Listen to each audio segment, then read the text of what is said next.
Hi, my name's Tony Williams. My father was Edward Bennett Williams, the criminal defense lawyer who represented a lot of big names who found themselves in some big trouble.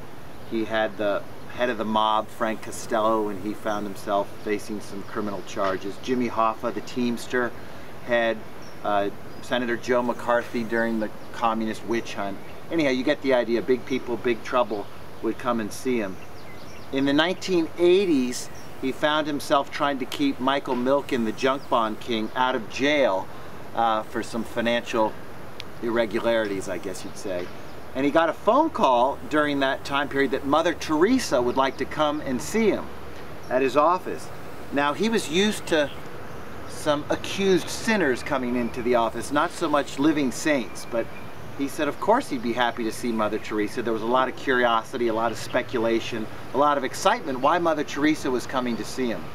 Well, she arrived at his office one day, and a little backstory: in addition to practicing law, he was the president of an organization called the Knights of Malta, which is a Catholic charity that gives out support, financial and time, to various charities around the world.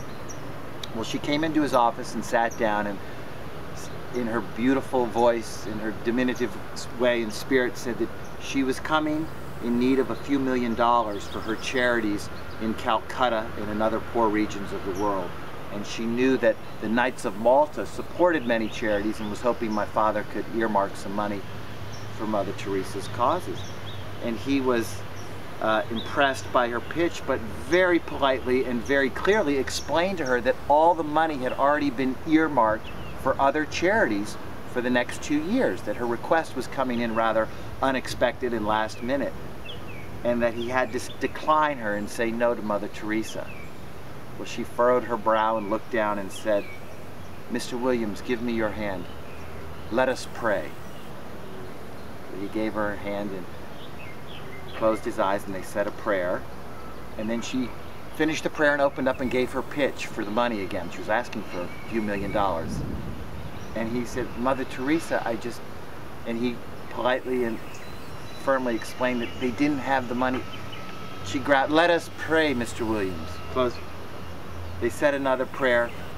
He opened his eyes, said, "Mother Teresa, you've got it." He reached for his checkbook and gave her she got the money. It was a great story of how Mother Teresa could be incredibly powerful, incredibly persuasive, and could get things that no one else could get, even when the money wasn't really there.